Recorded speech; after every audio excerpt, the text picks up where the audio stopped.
السلام علیکم۔ کہانی ہب چینل میں خوش آمدید۔ ہمیں امید ہے کہ آپ کو ہماری آج کی کہانی بہت پسند آئے گی، تو شروع کرتے ہیں۔ یہ اس وقت کی بات ہے جب ہم میٹرک میں تھے۔ اسکول کی چھٹی کے بعد احتشام نے مجھے دعوت دی کہ کتابیں گھر رکھ کر اس کے ساتھ چلوں۔ اس روز بارش ہو رہی تھی۔ میرا گھر بھی اگلی 2 گلیاں چھوڑ کر تھا۔ امی کو بتا کر کہ میں احتشام کے گھر جا رہا ہوں، میں نکل آیا۔ اب احتشام سے پوچھا کہ وہ مجھے کیوں لے جا رہا ہے، تو وہ بولا کہ ہمارے تایازاد بھائی مونو راول پنڈی سے آئے ہوئے ہیں۔ شمع ماموں نے تہیہ کیا ہوا ہے کہ ان کو سدھاریں گے، مگر وہ ایسے نہیں کہنا چاہتے کہ وہ برا مانے، اسی لیے مجھے کہا کہ آج بڑی سی چھپکلی ڈھونڈ کر لاؤں۔ مگر یہ چھپکلی ملے گی کہاں تمہیں؟ میں نے پوچھا۔ یہاں سے کافی فاصلے پر ایک پرانی بلڈنگ میں ریڈ کراس کا دفتر ہے، جو اب کہیں اور منتقل ہو گیا ہے۔ ہم اکثر وہیں جاتے ہیں۔ خالی عمارت ہے، آس پاس بھی دور تک کوئی آبادی نہیں ہے، وہاں مل جاتی ہے۔ ہم باتیں کرتے ہوئے اس طرف بڑھنے لگے جہاں یہ عمارت تھی۔ ایک بڑے سے میدان کے بیچوں بیچ بنی یہ عمارت دور ہی سے پراسرار نظر آ رہی تھی۔ اس کے دائیں جانب خود رو جھاڑیاں تھیں۔ ہم گرگٹ وہاں سے پکڑتے ہیں۔ احتشام نے ان جھاڑیوں کی طرف اشارہ کیا۔ اب ہم عمارت کے گیٹ پر پہنچ گئے۔ باہر کی طرف بڑا سا زنگ آلود تالا پڑا ہوا تھا۔ احتشام بڑی پھرتی سے گیٹ پر چڑھا اور دوسری طرف کود گیا۔ میں نے بھی اس کی تقلید کی۔ اندر پرانے درخت لگے تھے جن کے سوکھے پتے جگہ جگہ بکھرے ہوئے تھے۔ بارش کی وجہ سے یہاں کیچڑ ہو گیا تھا۔ ہمارے جوتے کیچڑ میں لت پت ہو گئے تھے۔ ہم عمارت کے اندر داخل ہوئے۔ اندر زیادہ روشنی نہیں تھی، مگر وہ کمرے کچھ روشن تھے جن کی کھڑکیاں باہر کی جانب کھلتی تھیں اور جن کے شیشے ٹوٹے ہوئے تھے۔ احتشام ایک ایسے ہی کمرے میں چلا گیا۔ میں نے اندر قدم رکھا۔ عجیب سا سناٹا تھا اور عجیب سی مدھم سی گونج تھی۔ ہمارے قدموں کی چاپ بھی گونج رہی تھی۔ مجھے یہاں آنا اچھا نہیں لگا، جبکہ احتشام کو شاید کچھ بھی محسوس نہیں ہو رہا تھا۔ اس کی نظریں دیوار پر پھسل رہی تھیں۔ وہ رہی۔ احتشام کی آواز سن کر میں نے دیکھا، دیوار پر 3 چھپکلیاں چپکی ہوئی تھیں۔ میرے دیکھتے ہی دیکھتے احتشام نے جوتا اتار کر اچھالا اور یہ دیکھ کر میں حیران رہ گیا کہ اس کا نشانہ بڑا پکا تھا۔ ایک چھپکلی پٹ سے ہمارے سامنے آ گری۔ وہ مری نہیں تھی، صرف زخمی تھی۔ اس نے گرتے ہی بھاگنا چاہا، مگر احتشام نے اسے زیادہ پھرتیلا ثابت ہوا۔ اس نے لپک کر دوسرا جوتا پھینک مارا۔ اس بار وہ مر گئی۔ میں ڈر رہا تھا۔ میں نے اوپر دیکھا، دیوار پر باقی دونوں چھپکلیاں ویسے ہی چپکی ہوئی تھیں، حالانکہ مرنے والی چھپکلی بھی ان کے قریب ہی تھی اور جوتا لگنے پر انہیں بھی بھاگنا چاہیے تھا، مگر مجھے لگا کہ وہ دونوں چھپکلیاں ہمیں غصے سے دیکھ رہی ہیں۔ احتشام ان چھپکلیوں سے بے نیاز کاغذ کے ایک تھیلے میں، جسے وہ اپنے ساتھ لایا تھا، مردہ چھپکلی ڈال رہا تھا۔ اس کے لیے اس نے ایک پتلی سی لکڑی سے مدد لی۔ چلو بس، میں گھبرا کر کہا۔ میں اور احتشام لوٹ آئے۔ مجھے تو بھوک بھی تھی۔ پھر جس طرح احتشام نے چھپکلی ماری تھی، وہ سوچ سوچ کر مجھے ابکائی آ رہی تھی۔ احتشام نے کہا کہ آج میں بھی اس کے ساتھ اس کے گھر چلوں۔ میرا پروگرام بھی یہی تھا۔ میں امی سے شام تک کی اجازت لے کر آیا تھا، مگر یہاں سے لوٹ کر جاتے ہوئے میرا پروگرام بدل گیا۔ میں نے گھر جانے کا ارادہ کر لیا اور احتشام کے اصرار کے باوجود میں اس کے گھر نہیں گیا۔ اس تمام رات وہ دونوں چھپکلیاں میرے دماغ پر چھائی رہیں۔ آنکھ لگی تو بھی خواب میں نے انہی کو دیکھا۔ بارش اور کیچڑ میں وہ دونوں چھپکلیاں ہم دونوں کا پیچھا کر رہی ہیں۔ میں اپنی گلی میں مڑا اور بھاگتا ہوا گھر کی جانب جانے لگا۔ پلٹ کر دیکھا تو وہ دونوں چھپکلیاں احتشام کے پیچھے تھیں۔ میں اپنے کمرے میں جا کر لیٹا تو میرا ہاتھ کسی عجیب سی چیز سے ٹکرایا۔ میں نے اٹھ کر دیکھا تو میری مری ہوئی چھپکلی تھی۔ میرے منہ سے چیخ نکل گئی اور میری آنکھ کھل گئی۔ امی نے پوچھا کیا ہوا، مگر میں نے کہہ دیا کہ کوئی ڈراؤنا خواب دیکھا تھا۔ پھر صبح تک مجھے نیند ہی نہیں آئی۔ صبح اسکول کی چھٹی تھی۔ چھٹی کے اگلے روز اسکول گیا تو پتہ چلا کہ احتشام نہیں آیا۔ پرنسپل صاحب نے کسی لڑکے کے ہاتھ کلاس روم میں اس کی درخواست بھجوائی تھی، جس میں لکھا تھا کہ وہ سخت بیمار ہے، اسی لیے اسکول نہیں آیا۔ پھر ہفتہ بھر ہو گیا، مگر احتشام اسکول نہیں آیا۔ میں روز اس کا انتظار کرتا رہا کہ شاید آج آ جائے۔ اتنی ہمت نہیں ہوئی کہ پرنسپل صاحب سے پوچھ لیتا۔ ٹیچر سے پوچھا تو انہوں نے صرف اتنا کہہ دیا کہ وہ ٹھیک نہیں ہے۔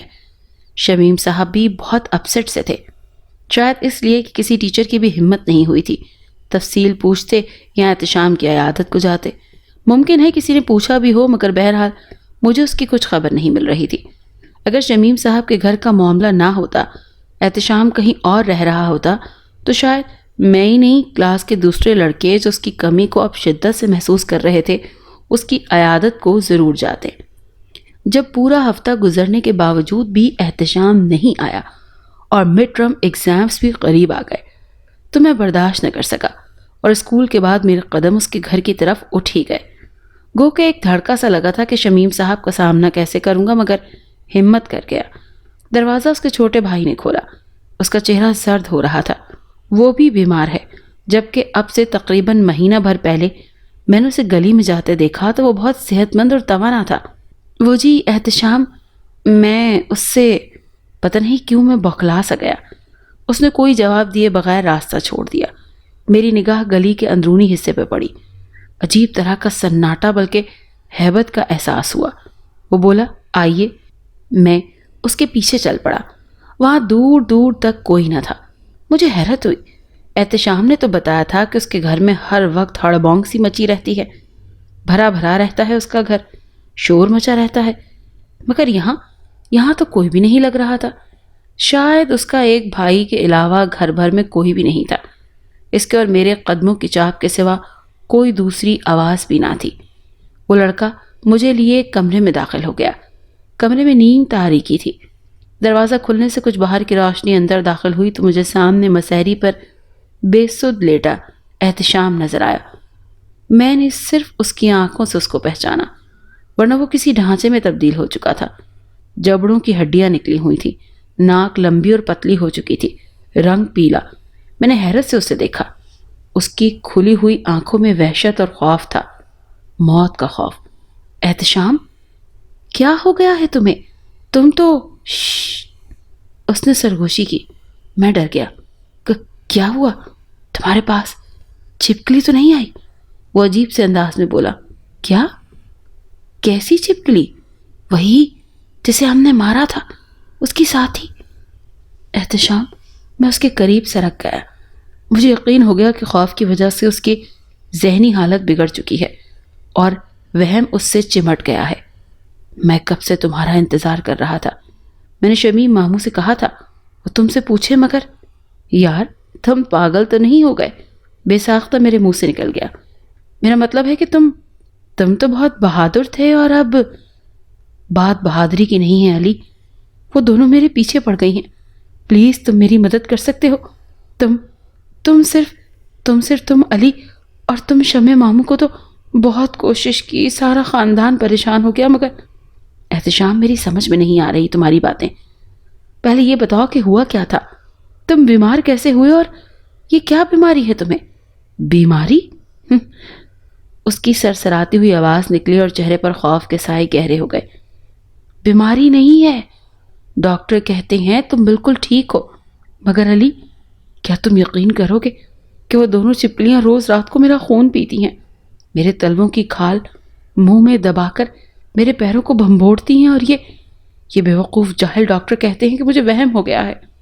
اگر یہ میرا وہم ہوتا تو ہر ہفتے میرے بدن کو خون کیوں دیتے؟ کہاں چلا جاتا ہے وہ خون جو مجھے دیا جاتا ہے؟ اس کی آنکھوں سے آنسو بہنے لگے۔ میں بھی افسردہ ہو گیا۔ اس کا پیلا رنگ، کمزور بدن اور وحشت سے بھری آنکھیں دیکھ کر کوئی بھی دعویٰ کر سکتا تھا کہ احتشام سخت بیمار ہے، بلکہ روز بروز موت کے قریب ہوتا جا رہا ہے۔ ممکن ہے ڈاکٹر سے تسلی دینے کے لیے ایسا کہتے ہوں۔ وہ جن چھپکلیوں کا ذکر کر رہا تھا وہ تو میری نظر میں بھی وہم ہی تھا۔ بھلا وہ اس کا خون چوسنے کہاں سے آتی ہوں گی؟ اسے ضرور کوئی خطرناک بیماری ہو گئی ہے جس کا علاج ہو رہا ہے، بقول اس کے کہ ہر ہفتے اسے خون چڑھایا جاتا ہے۔ بتاؤ علی، تم میری مدد کرو گے نا؟ بتاؤ کیا چاہتے ہو؟ میں نے ضبط کرتے ہوئے اس کا ہاتھ تھام لیا۔ تم اس ریڈ کراس عمارت میں جاؤ، ان دونوں کو تلاش کرو اور میری طرف سے معافی مانگو۔ احتشام، جب بقول تمہارے وہ خون پینے یہاں آتی ہیں تو تم ان سے خود کیوں نہیں معافی مانگ لیتے؟ پتہ نہیں یہ بات میں نے اس عمارت میں جانے سے بچنے کے لیے کی تھی، یا میں اس کے وہم کو وہم نہیں حقیقت سمجھ رہا تھا۔ وہ جب آتی ہیں تو ان کے کمرے میں داخل ہوتے ہی مجھ پر غشی سی طاری ہو جاتی ہے. میرے بولنے اور ہلنے جلنے کی طاقت سلب ہو جاتی ہے. میں کسی بت کی طرح ساکت پڑا رہتا ہوں. وہ دونوں میرے تلووں سے چمٹ جاتی ہیں اور میں کوشش کے باوجود نہیں بول سکتا، نہ ہل سکتا ہوں. پھر وہ چلی جاتی ہیں. ان کے جانے کے بعد میں بول پاتا ہوں، چیختا ہوں، روتا ہوں، سب کو بتاتا ہوں. سب ان چپکلیوں کو تلاش کرتے ہیں، مگر علی، ان کے چہروں سے لگتا ہے کہ وہ میری بات کا یقین نہیں کر رہے. مجھے طفل تسلیاں دے رہے ہیں، جیسے کوئی بچے کو بہلاتا ہے. تم شمع ماموں کو بتاؤ. میں نے انہیں بتایا تھا کہ ہم وہاں گئے تھے، چھپکلی مار کر لائے تھے، اور پھر اسی رات میں نے خواب میں دیکھا کہ باقی دونوں چھپکلیاں کیچڑ میں میرا تعاقب کرتی ہوئی میرے کمرے تک پہنچ گئی ہیں. اور احتشام کی بات سن کر میرے رونگٹے کھڑے ہو گئے. مجھے اپنا خواب یاد آ گیا. بالکل یہی خواب میں نے دیکھا تھا کہ وہ دونوں چھپکلیاں ہمارا پیچھا کر رہی ہیں. جب میں اپنی گلی میں مڑا اور پلٹ کر دیکھا تو وہ دونوں احتشام کے تعاقب میں تھی. مجھے خوف آنے لگا. یوں لگا جیسے احتشام ٹھیک کہہ رہا ہے. علی، تم شمع ماموں کو بتاؤ. وہ پھر رونے لگا. یہ لوگ ڈاکٹروں کے چکر میں پڑے رہتے ہیں اور میں ختم ہو جاؤں گا. احتشام، پلیز حوصلہ رکھو، میں بتاؤں گا. دیکھو، تمہاری ول پاور بہت ہے، تم اس سے کام لو، تم صحت مند ہو جاؤ گے. یہ چھپکلیاں تمہارے دماغ پر سوار ہو چکی ہیں.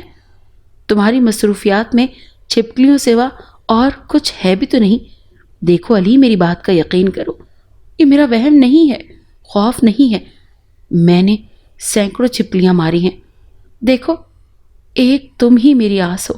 میں نے شمع ماموں سے کہا تھا کہ وہ تم سے پوچھیں. انہوں نے مجھ سے کچھ نہیں پوچھا. ویسے تم فکر نہ کرو، میں آج ان سے رات کو ملوں گا. میں نے اس کو تسلی دی. او ہاں، ایسا کرو علی، تم آج رات یہیں رہ جاؤ میرے پاس. پھر شاید نہیں، مگر نہیں، آج نہیں، وہ پرسوں آئیں گی. ابھی ہفتہ ختم ہونے میں 2 دن باقی ہے نا. کیا مطلب؟ وہ ہفتہ ختم ہونے سے 2 دن پہلے آتی ہیں، ہر 5ویں دن. آج تیسرا دن ہے. پلیز علی، میری مدد کرو، پلیز. وہ روحانسا ہو کر بولا. احتشام، رونا نہیں. میں تم جیسے مضبوط آدمی کو روتا نہیں دیکھ سکتا. میں تمہاری مدد کروں گا. آج ہی شمیم صاحب سے ملوں گا، انہیں بتاؤں گا اور پرسوں کی اجازت لے کر تمہارے گھر میں رہوں گا. میں نے جملہ پورا کیا تھا. احتشام کے کمرے کا دروازہ کھلا. وہی لڑکا اندر داخل ہوا. اس نے چائے کا کپ ایک چھوٹی سی ٹرے میں اٹھایا ہوا تھا. گہری خاموشی میں لپٹا ہوا وہ لڑکا چائے کا کپ مجھے تھما کر جانے لگا تو احتشام نے بولا، زیب، پلیز کچھ دیر رک جاؤ. مجھے اس خاموشی سے وحشت ہونے لگی تھی. مجھ سے باتیں کرو، ہنسو، بولو. زیب، جب تک میں زندہ ہوں، زندہ رہنے کا احساس مجھ سے مت چھینو.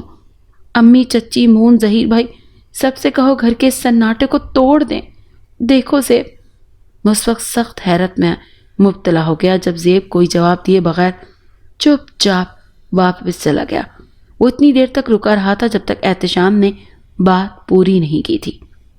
دیکھا تم نے علی، ان سب نے مجھے موت کے کنارے پہنچا دیا ہے. کوئی میری مدد کو تیار نہیں ہے. امی نے تو 10 دن سے کمرے میں قدم بھی نہیں رکھا. کیوں کر رہے ہیں یہ سب لوگ میرے ساتھ ایسا؟ آخر کیوں؟ وہ پھوٹ پھوٹ کر رونے لگا. وہ مجھے بڑا بے بس لگا، لاچار، جو واقعی اس بند اور نیم تاریک کمرے میں جیسے موت کا انتظار کر رہا ہو. مجھے زیب کو دیکھ کر اس کے رویے پر حیرت ہو رہی تھی. اب مجھے احتشام کی بات پر بھی شک ہو رہا تھا. واقعی گھر والے اسے بے یار و مددگار کیسے چھوڑ سکتے ہیں؟ لیکن اس کی حالت دیکھ کر یقین ہو چلا تھا. اگر اس نے یہ سب کچھ زیب کے سامنے نہ کیا ہوتا تو میں سمجھتا کہ وہ واقعی پاگل نہیں تو نیم پاگل ضرور ہو چکا ہے.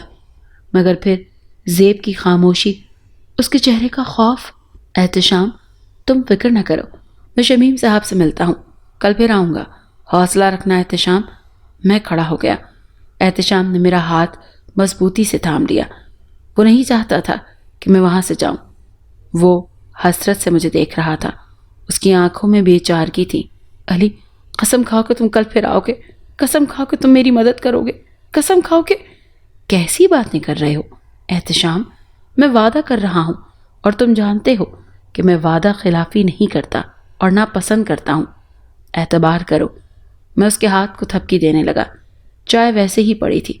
میں نے اسے اس بے چارگی کی حالت میں چھوڑ کر کمرے سے نکل آیا. باہر برآمدے کے ستون سے ٹیک لگائے زیب کھڑا تھا، یوں جیسے میرے کمرے سے باہر آنے کا انتظار کر رہا تھا۔ میری آہٹ پر وہ چونک کر پلٹا، پھر آگے آگے چلنے لگا۔ میرا خیال تھا کہ وہ کچھ کہے گا، کچھ بتائے گا، مگر وہ چپ چاپ بیرونی دروازے کی طرف جا رہا تھا۔ میں اس کے پیچھے تھا۔ اب بھی گھر میں کوئی دوسرا نظر نہیں آیا، نہ کوئی آواز تھی، نہ کسی موجودگی کا احساس۔ ہم آگے پیچھے چلتے ہوئے بیرونی دروازے تک آ گئے۔ زیب نے دروازہ کھولا، پھر ایک طرف ہو کر مجھے باہر جانے کا راستہ دیا۔ میں ان لوگوں سے بے تکلف نہیں تھا، نہ کبھی میری ان لوگوں سے ملاقات ہوئی تھی۔ میں گھر سے باہر جا کر پلٹا۔ زیب دروازہ بند کرنے ہی والا تھا کہ میں نے ہاتھ سے دروازہ پکڑ لیا۔ سنو، اس نے اسپاٹ چہرے سے میری طرف دیکھا۔ اس کے ہونٹ ایک دوسرے پر جمے ہوئے تھے۔ شمیم صاحب سے میں ان سے ملنا چاہتا ہوں۔ اس نے کوئی جواب نہیں دیا، بس مجھے دیکھتا رہا۔ مجھے عجیب سا لگا، الجھن سی ہوئی، غصہ بھی آیا۔ یہ کیسا بھائی ہے جو بھائی کی یہ حالت دیکھ کر بھی لا تعلق بنا ہوا ہے؟ دیکھیے، احتشام کی حالت ٹھیک نہیں ہے۔ وہ اس کے ساتھ کسی بھی وقت کچھ ہو سکتا ہے۔ میں جاننا چاہتا ہوں کہ اسے کیا ہوا ہے، کہاں علاج ہو رہا ہے، اور یہ بھی کہ آپ لوگوں نے اسے تنہا کیوں چھوڑ دیا ہے؟ آپ اس کے بھائی ہیں۔ اور پھر اس کی والدہ، ان کا انتقال ہو گیا۔ اسی اسپاٹ انداز اور بے تاثر لہجے میں اس نے کہا۔ کیا؟ میں اچھل پڑا۔ کیا انتقال ہو گیا؟ لیکن وہ تو… ہم یہ بات احتشام کو نہیں بتا سکتے۔ ہاں وہ تو ٹھیک ہے، مگر یہ بات شاید کسی کو پتا نہیں، کیونکہ اسکول میں بھی… جی، یہ بات ہم کسی کو بھی نہیں بتا سکتے، اس نے اسی اسپاٹ انداز میں جواب دیا۔ لیکن کیوں ایسے اچانک؟ پھر شمیم صاحب، آپ رات کو ان سے مل لیجئے گا، اس نے اتنا کہا اور دھڑ سے دروازہ بند کر دیا۔ میں کھڑا کا کھڑا رہ گیا۔ مجھے تو یقین نہیں آ رہا تھا کہ یہ بات سچ بھی ہو سکتی ہے۔ مجھے یاد تھا اب سے شاید 8-10 ماہ قبل شمیم صاحب کی بڑی بہن کا انڈیا میں انتقال ہو گیا تھا۔ تب اسکول میں قرآن خوانی کرائی گئی تھی۔ پھر احتشام کے چچا دبئی میں ٹریفک حادثے میں ہلاک ہو گئے تھے۔ تب بھی اسکول میں قرآن خوانی کروائی گئی تھی۔ سب کو سب کچھ پتا تھا۔ سارے ٹیچرز نے شمیم صاحب سے تعزیت بھی کی تھی۔ ہم لڑکے بھی لائن بنا کر ان کے دفتر میں گئے تھے اور سب نے فردن تعزیت کی تھی۔ پھر احتشام کی والدہ کا انتقال ہو گیا تھا تو اسے خفیہ کیوں رکھا گیا؟ نہ صرف احتشام سے بلکہ سارے زمانے سے کسی کو پتہ ہی نہیں تھا۔ کیوں؟ آخر کیوں؟ میرے دماغ میں آندھیاں سی چل رہی تھی، مگر میں وہاں کب تک کھڑا رہتا؟ آخر تھکے تھکے قدموں اور الجھے ہوئے ذہن کے ساتھ گھر لوٹ آیا۔ رات کو شمیم صاحب سے ملنے گیا تو وہ گھر پر نہیں تھے۔ دروازہ کھولے بغیر کسی نے کہہ دیا تھا کہ وہ گھر پر نہیں ہیں۔ اس تمام رات مجھے نیند نہیں آئی۔ اگلی صبح میں اسکول جانے سے پہلے ہی احتشام کے گھر پہنچ گیا۔ میرا خیال تھا کہ اس وقت شمیم صاحب گھر پر ہوں گے اور اسکول کے لیے تیار ہو رہے ہوں گے، اسی لیے ملاقات ہو جائے گی۔ مگر جب میں وہاں پہنچا تو حسب سابق بند دروازے کے پیچھے سے مجھے جواب ملا، شمیم صاحب گھر پر موجود نہیں ہیں۔ مجھے سخت غصہ آیا۔ کتنے بد اخلاق لوگ ہیں، دروازہ کھولنے اور اخلاق سے جواب دینے کی بھی تمیز نہیں ہے۔ حالانکہ احتشام سے اس پورے خاندان کے بارے میں جیسی باتیں میں نے سنی تھیں وہ قطعی مختلف تھیں۔ میں وہاں سے چل پڑا۔ پھر گلی کا موڑ مڑتے ہی مجھے خیال آیا کہ ابھی اسکول لگنے میں 20 منٹ باقی ہیں۔ اسکول شمیم صاحب کے گھر کی پچھلی طرف تھا، جہاں 2 گلیاں گھوم کر جانا پڑتا تھا۔ میں نے دیوار کی آڑ میں ہو کر کھڑا ہو گیا۔ میری نگاہیں احتشام صاحب کے گھر کے دروازے پر تھی۔ شاید 4-5 منٹ ہی ہوئے تھے کہ میں نے وہاں سے شمیم صاحب کو نکلتے دیکھا۔ میں ان سے دور تھا اور میری ہی طرف آ رہے تھے۔ میں نے انہیں غور سے دیکھا۔ وہ بھی حیرت انگیز طور پر دبلے ہو چکے تھے، چہرے پر وحشت تھی، بہت گھبرائے ہوئے سے تھے۔ کبھی اچانک تیز تیز چلنے لگتے، کبھی رک کر تھکے تھکے قدم اٹھاتے۔ اس سے پہلے کہ وہ قریب آتے میں تیزی سے مڑ کر اسکول کے گیٹ تک پہنچا اور وہیں ان کا انتظار کرنے لگا۔ چند لمحوں بعد انہوں نے گلی کا موڑ مڑا۔ میں گیٹ کے قریب لگے درخت کی اوٹ میں ہو گیا۔ جب وہ بالکل قریب پہنچ گئے تو میں اچانک ان کے سامنے آ گیا۔ وہ اچھل پڑے اور حیران ہو گئے، اور میں بھی حیرت زدہ رہ گیا۔ وہ جن سے نگاہ اٹھا کر بات کرتے سب کا دم نکلتا تھا، وہ مجھ سے خوف زدہ ہو گئے۔ سر، میرا نام علی رضا ہے، میں نے سلام کے بعد کہا۔ انہوں نے چونک کر میری طرف دیکھا۔ تم علی رضا ہو؟ احتشام کے دوست؟ جی سر، میں نے انہیں گہری نگاہ سے دیکھا، اور ایسا میں نے اس لیے کیا کہ وہ میری طرف نہیں دیکھ رہے تھے، بلکہ لگتا تھا جیسے وہ مجھ سے نگاہ چرا رہے ہوں۔ سنو، تم کچھ دیر بعد میرے دفتر میں آ جانا، انہوں نے سخت گھبرائے ہوئے انداز میں کہا اور تیزی سے آگے چلے گئے، مگر کسی کو بتانا نہیں۔ جاتے جاتے پلٹ کر انہوں نے کہا، اب میں مطمئن ہو گیا، مگر کلاس لگنے میں زیادہ دیر نہیں تھی، اسی لیے میں اندر چلا گیا۔ پہلا پیریڈ سر ایوب کا ہوتا ہے جو ریاضی پڑھاتے ہیں، اس کے لیے وہ مس کرنا تو ممکن نہیں تھا۔ وہ کسی لڑکی کی غیر حاضری تو کیا، ذہنی طور پر غیر موجودگی کو بھی برداشت نہیں کرتے۔ ہر ایک کے چہرے کو دیکھتے رہتے ہیں اور جانے کیسے جان لیتے ہیں کہ یہ لڑکا موجود ہونے کے باوجود بھی ذہنی طور پر غیر حاضر ہے۔ اگلا پیریڈ مس تہمینہ کا ہوتا ہے اور یہ اردو کا پیریڈ تھا۔ وہ تھی ہی بہت ہنسمکھ اور درگزر کرنے والی۔ ہم ان سے کافی بے تکلف بھی تھے۔ میں نے سوچ لیا کہ ان سے کچھ دیر کی اجازت لے کر چلا جاؤں گا۔ یہ میری خوش قسمتی تھی کہ مس تہمینہ آج نہیں آئی تھی۔ پیریڈ فری تھا۔ میں سر ایوب کے کمرے سے باہر جاتے ہی نکل گیا۔ لوگوں کی نگاہ بچا کر میں شمیم صاحب کے دفتر پہنچ گیا۔ وہ ٹہل رہے تھے۔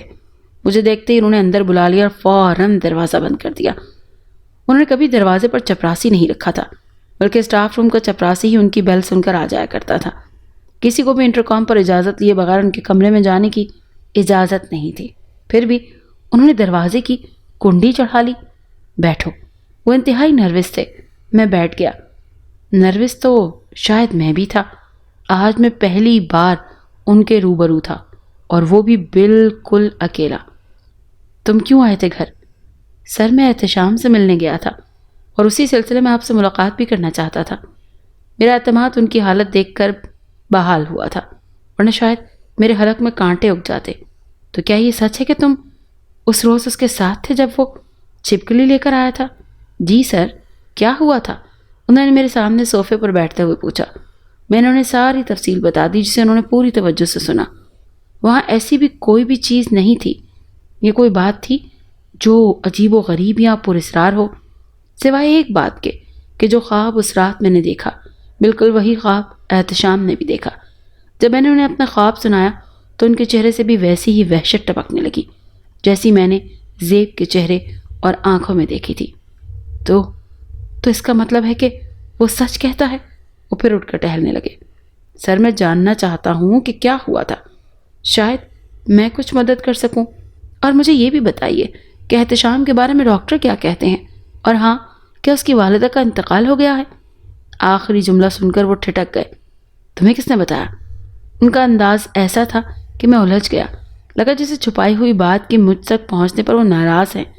اب میں زیب کا نام لینا مناسب نہیں سمجھا۔ بس سر، مجھے پتہ چل گیا، یہ بات احتشام سے چھپائی گئی ہے۔ ہاں، اسے کیا بتائیں؟ انہوں نے بے بسی سے دونوں ہتھیلیاں رگڑی۔ ان کی موت اتنی پراسرار تھی کہ ہم کسی کو بھی نہیں بتا سکے، اور میرا خیال ہے کہ اب احتشام… وہ ایک دم صوفے پر بیٹھ گئے۔ دیکھو علی، اگر تمہیں یہ بات پتہ ہے تو پلیز اسے اپنے تک ہی رکھنا۔ میں نہیں چاہتا کہ احتشام کو پتہ چلے۔ احتشام کو ہوا کیا ہے؟ میں نے پھر سے بے چین ہو کر پوچھا۔ علی، ہمیں تو گمان بھی نہیں تھا کہ ہمارا مذاق ایسا بھیانک روپ دھار لے گا۔ ہم نے مونو کو تنگ کرنے کے لیے سوچا تھا، اور اس روز احتشام نے رات کو وہ مری ہوئی چھپکلی مونو کے کمرے کے اندر ڈال دی تھی۔ میں نے کہا تھا کہ تم ایسا نہیں کرنا، ہم اس کے بستر پر چھوڑ دیں گے، ضرور گرے گی، مگر وہ نہیں مانا۔ ہماری حیرت ہوئی جب مونو کو چھپکلی کی موجودگی کا احساس تک نہ ہوا۔ پھر رات تک ہم کسی ہنگامے کے منتظر تھے۔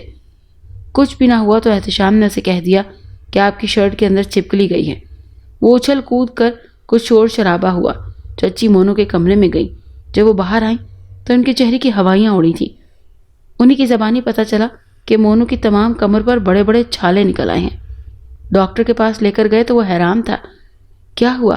پھر ان کی سر توڑ کوشش کے باوجود یہ چھالے پھیلتے پھیلتے نہ صرف اس کے بدن کے اوپر بلکہ ڈاکٹرز کے مطابق اس کے جسم کے اندر بھی بنے، پھوٹے، اور مونو اگلے ہی روز خدا کو پیارا ہو گیا، ہم سب سے جدا ہو گیا۔ میں حیرت زدہ ان کی داستان سن رہا تھا۔ ان کے چہرے پر زلزلے کے آثار نمایاں تھے، آنکھوں میں نمی تھی، جیسے وہ ضبط کرنے کی کوشش میں مصروف تھے۔ اس سے پہلے کہ میں ان سے احتشام کی والدہ سے متعلق پوچھتا، وہ بولے، بالکل اسی طرح احتشام کی والدہ کے ساتھ ہوا۔ اور وہ بھی ایک ہی دن اذیت میں گزار کر ختم ہو گئی۔ لیکن انہیں ایسا کیا ہوا؟ انہوں نے مونو کی کمر پر ہاتھ پھیر کر دیکھا تھا، شاید اسی لیے سب سے پہلے ان کی ہتھیلیاں چھالوں سے بھر گئی تھیں۔ اور احتشام، اب میرا دل بھی لرز رہا تھا۔ شدت سے اس احساس نے میرے دل کو جکڑ لیا تھا کہ میں بھی ایک اچھے دوست سے محروم ہونے والا ہوں۔ ڈاکٹر اس سے نا امید ہیں، اس کا کھانا پینا سب بند کیا جا چکا ہے، اور کوئی ڈاکٹر بھی اسے چیک کرنے یا اس کا علاج کرنے کو تیار نہیں، کیونکہ جس ڈاکٹر نے مونو کا معائنہ کیا تھا وہ اپنی سانسیں گن رہا ہے، مگر کھانا پینا کیوں بند کر دیا ہے؟ اور پھر ڈاکٹر کیسے جواب دے سکتے ہیں؟ انہیں تو تحقیق کرنا چاہیے، دیکھنا چاہیے کہ یہ کیا ہے۔ یہ تو کوئی خطرناک قسم کی بیماری ہے سر، ضروری نہیں کہ یہ چھپکلی والا وہم درست ہو۔ آپ کسی اسپیشلسٹ کو دکھائیں۔ تب کر کے دیکھ لیا، ڈاکٹرز کا بورڈ بیٹھا، فیصلے کیے گئے، بڑی احتیاط برتی گئی، معائنے ہوئے۔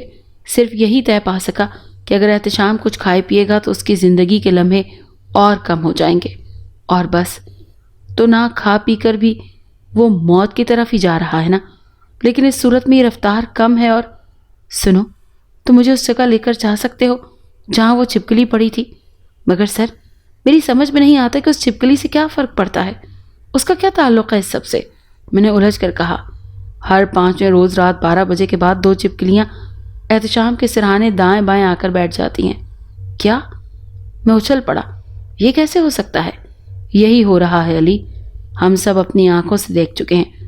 ہمارے گھر کی رونقوں کو گھن لگ گیا ہے، مائیں بچوں کو کمروں میں چھپائے رہتی ہیں، ہر شخص سہما رہتا ہے۔ سناٹے نے زندگی کی موجودگی کے احساس کو ختم کر دیا ہے۔ تم میری مدد کرو، مگر وہاں جا کر کیا ہوگا؟ اب مجھے بھی وہاں جانے سے خوف آ رہا تھا، جبکہ میں تو توہمات کا قائل ہی نہیں تھا۔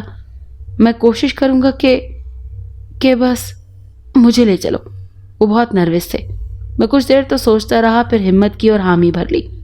انہوں نے چھٹی ہو جانے کے بعد چلنے کا ارادہ ظاہر کیا، اور میں نے سوچا کہ مجھے ڈاکٹر سے مل کر ضرور پوچھنا چاہیے کہ یہ کیا ہے۔ چھٹی ہوئی تو میں مین گیٹ کے باہر کھڑا ہو گیا۔ ایک ایک کر کے سب لڑکے اور اسٹاف کے لوگ چلے گئے۔ تب سر شمیم باہر آئے۔ ان کے پاس کار تھی، مگر وہ اسکول پیدل ہی آیا کرتے تھے، کیونکہ ان کے اور اسکول کے فاصلے میں بہت کم وقت تھا۔ وہ بہت جلدی قدم اٹھا اٹھا کر اسکول آ جایا کرتے تھے، لیکن اس خیال سے کہ انہیں کہیں جانا پڑے وہ ڈرائیور سے گاڑی اسکول میں منگوا لیا کرتے تھے۔ ڈرائیور گاڑی لے کر آ چکا تھا۔ انہوں نے ڈرائیور کو گھر جانے کی اجازت دے دی اور ہم وہاں سے روانہ ہو گئے۔ اتنی دیر گزر جانے کے بعد مجھے سر شمیم کی سنائی ہوئی کہانی عجیب سی لگ رہی تھی۔ میری سمجھ میں نہیں آ رہا تھا کہ یہ پڑھا لکھا گھرانہ ایسی جہالت کی باتیں کیسے سوچ سکتا ہے اور ان پر کیوں کر یقین کر رہا ہے۔ میرے خیال میں تو یہ کوئی ایسی بیماری تھی جو اچانک وارد ہوتی ہے اور ڈاکٹرز کی سمجھ میں بھی نہیں آ رہی تھی، نہ اس کے اسباب کا کچھ پتہ چل رہا تھا، اور دائیں بائیں چھپکلیوں کی موجودگی پر تو مجھے ذرا بھی یقین نہیں آیا تھا۔ مجھے افسوس ہو رہا تھا کہ جہالت نے نہ صرف مونو کی جان لے لی بلکہ احتشام کی والدہ بھی چل بسی، اور اب شاید احتشام بھی ایک تاریک کمرے میں یوں ہی لوگوں کو مدد کے لیے پکارتے پکارتے ختم ہو جائے گا۔ سر شمیم نے مجھے یہ بھی بتایا کہ ڈاکٹرز نے ہدایت دی ہے کہ اسے سورج کی روشنی سے بھی حتی الامکان بچایا جائے، گویا توانائی کو اس تک پہنچنے سے روکا جائے، زندگی کی حرارت سے اسے محروم کر دیا جائے۔ میں ان سے بحث کرنا چاہتا تھا، مگر یہ وقت کسی بھی قسم کی بحث کا نہیں تھا۔ میں نے سوچ لیا تھا کہ یہاں سے واپسی پر میں انہیں قائل کرنے کی کوشش کروں گا، اور میرے پاپا کے ایک بچپن کے دوست تھے جو اسکن اسپیشلسٹ تھے، ان کے پاس لے کر جاؤں گا اور پوری تفصیل بتاؤں گا۔ ہم اس عمارت تک پہنچے تو تقریباً وہی وقت تھا جب میں اور احتشام یہاں آئے تھے۔ یہاں ویسا ہی سناٹا تھا، بس سوکھے پتوں کے اڑنے سے ایک مدھم سی سرسراہٹ پیدا ہو رہی تھی۔ اس دن یہ آواز اس لیے نہیں تھی کہ بارش ہو رہی تھی، جبکہ آج ہواؤں کے جکھڑ چل رہے تھے۔ آج اندر جاتے ہوئے میں زیادہ خوفزدہ تھا۔ سر شمیم کے چہرے پر بھی حیرانگی تھی۔ میں نے اپنی کمزوری کو ظاہر نہیں ہونے دیا اور خود کو بھی دل ہی دل میں یقین دلاتا رہا کہ اس معاملے کا چھپکلیوں سے کوئی تعلق نہیں ہے۔ میں سر شمیم کو لے کر اندر داخل ہوا۔ ہم عین اسی کمرے کے دروازے پر پہنچے تو یہ دیکھ کر حیران ہو گیا کہ دروازہ بند تھا۔ عمارت پہرے کی طرح خالی تھی۔ کسی کی موجودگی کا بھی کوئی گمان نہیں تھا، پھر بھی دروازہ اندر سے بند تھا۔ سر یہی کمرہ تھا، مگر یہ بند کیوں ہے؟ سر شمیم نے خوفزدہ نگاہوں سے چاروں طرف دیکھا اور پھر دروازے کو تکنے لگا۔ میں نے آگے بڑھ کر دروازے کو دھکا دیا۔ دوسرے تیسرے دھکے کے بعد دروازہ کھل گیا اور میں یہ دیکھ کر حیران رہ گیا کہ بالکل اسی جگہ عین اسی پوزیشن میں وہ تینوں چھپکلیاں بیٹھی ہوئی تھیں اور یوں لگ رہا تھا جیسے وہ تینوں ہمیں دیکھ کر مسکرا رہی ہوں۔ سر شمیم انہیں دیکھ چکے تھے، ان کا رنگ زرد تھا۔ وہ کچھ دیر تک یوں ہی ساکت کھڑے رہے اور پھر دھیرے سے آگے بڑھے۔ انہوں نے ہاتھ چھوڑے اور زاروں قطار رونے لگے۔ وہ منہ ہی منہ میں کچھ کہہ رہے تھے مگر آواز اتنی مدھم تھی کہ میں کچھ سمجھ نہیں پایا۔ میں ویسے ہی ساکت کھڑا رہا اور وقت گزرتا رہا۔ سر مسلسل روتے رہے، کچھ کہتے رہے، چھپکلیاں بیٹھی رہیں۔ اچانک کوئی چیز چھپکلیوں کے پاس سے نیچے گری۔ سر شمیم لپک کر بڑھے اور انہوں نے وہ چیز اٹھا لی۔ میں نے دیکھا کہ ان کی چوڑی ہتھیلی پر چھپکلی کا انڈا رکھا تھا۔ سر شمیم نے تشکر بھری نگاہوں سے سر اٹھا کر ان چھپکلیوں کو دیکھا، آنسو صاف کیے اور بولے، شکریہ، میں آپ کا یہ احسان کبھی نہیں بھولوں گا، کبھی نہیں۔ اور پھر میری طرف پلٹے، علی جلدی چلو، وقت کم ہے، ہری اپ۔ وہ بہت خوش تھے، اب ان کے چہرے پر خوف تھا نہ کرب، بلکہ ان کا چہرہ جذبوں سے تما رہا تھا۔ وہ تیزی سے باہر کی طرف لپکے۔ میں حیران اور پریشان ان کے پیچھے تھا۔ گاڑی بھی انہوں نے پوری سپیڈ سے چلائی۔ ہم چند ہی منٹس میں گھر پہنچ گئے۔ سر شمیم نے جھٹکے سے گاڑی روکی، مجھے اندر آنے کا کہتے ہوئے بھاگ کر اندر چلے گئے۔ میں ان کے پیچھے لپکا۔ گھر میں وہی سناٹا تھا، وہی خوف اور ہیبت تھی۔ ہم احتشام کے کمرے میں پہنچے۔ دروازہ کھلنے پر جب روشنی اس کے چہرے اور بدن پر پڑی تو ایک لمحے کے لیے میں کانپ اٹھا۔ مجھے ایسا لگا کہ احتشام اس دنیا میں نہیں رہا، مگر سر شمیم نے تیزی سے سرہانے رکھا گلاس پانی سے بھرا اور احتشام کا منہ کھول کر زبردستی وہ چھپکلی کا انڈا اس کے منہ میں ڈال دیا اور پھر گلاس اس کے منہ سے لگا دیا۔ مجھے تو ابکائی آ گئی۔ میں پلٹا اور بھاگ کر باہر آ گیا۔ میرا جی بری طرح سے متلا رہا تھا، مجھے الٹی آ رہی تھی اور پھر مجھے لگا جیسے میرے پیٹ کی آنتیں منہ تک کے راستے باہر آ جائیں گی۔ مجھے تو گمان بھی نہیں تھا کہ سر شمیم کیا کرنے والے ہیں۔ راستے بھر انہوں نے مجھ سے بات نہیں کی۔ اسی وقت احتشام کا بھائی زیب آ گیا، وہی اسپاٹ چہرہ، وہی آنکھوں میں خوف۔ اس نے مجھے پانی دیا۔ میں پی تو نہیں سکا مگر میں نے کلی کر لی۔ میرا سر چکرا رہا تھا۔ میں نے سر کو دونوں ہاتھوں میں تھام لیا۔ علی، اچانک مجھے پیچھے سے سر شمیم کی آواز آئی۔ میں نے دیکھا کہ ان کے چہرے پر خوشی کھل رہی تھی، باتیں کانوں تک پہنچی ہوئی تھی۔ تمہیں احتشام بلا رہا ہے، آؤ دیکھو تمہارا دوست ٹھیک ہو گیا۔ میں بھاگ کر اندر گیا۔ میرے پیچھے ہی زیب بھی لپکا۔ پھر میں احتشام کو دیکھ کر حیران رہ گیا۔ چند لمحے پہلے مردہ محسوس ہونے والا احتشام بستر پر بیٹھا تھا اور بالکل صحت مند تھا، اور بھاگ کر اس سے لپٹ گیا۔ علی، میں تیرا احسان کبھی نہیں بھولوں گا۔ کیسی باتیں کرتا ہے یار، میں نے کیا کیا ہے؟ اور یہ تو میں کب سے شمع ماموں سے کہہ رہا تھا وہ تمہیں لے کر چلے جائیں۔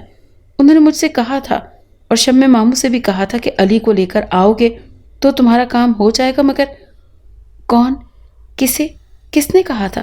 میری سمجھ میں نہیں آ رہا تھا کہ تم کیا کہہ رہے ہو۔ میں پریشان ہو گیا۔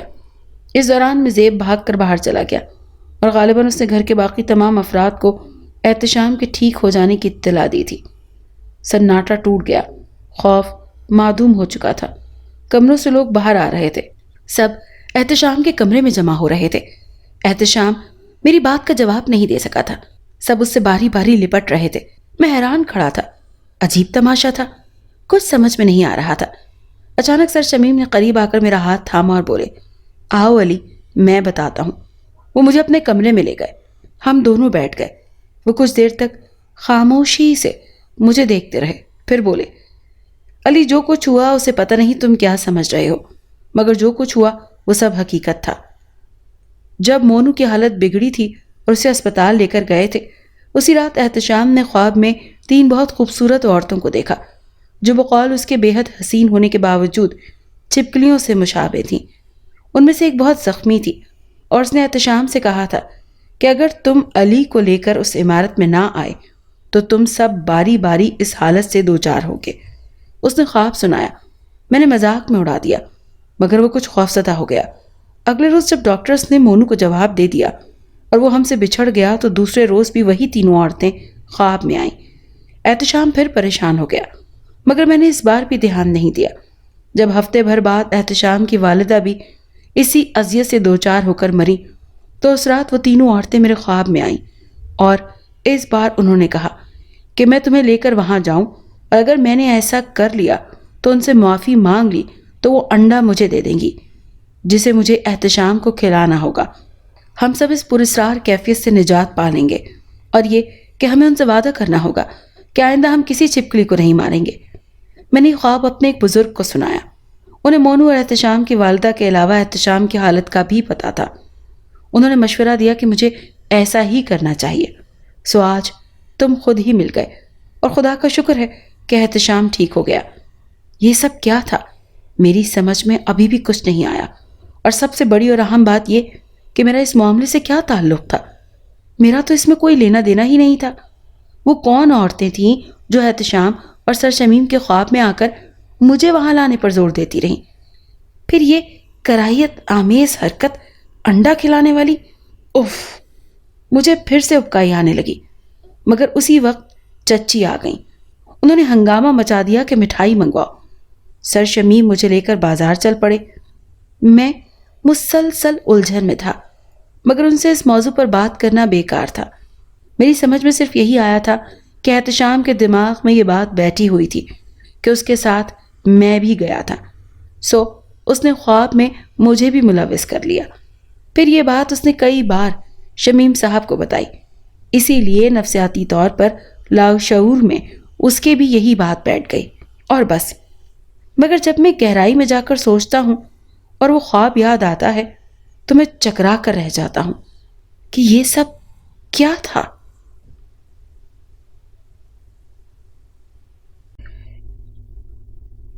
اگر آپ کو ہماری آج کی کہانی اچھی لگی تو ہمارے چینل کو لائک اور سبسکرائب کریں، اور اس کہانی کو زیادہ سے زیادہ شیئر کریں۔ شکریہ۔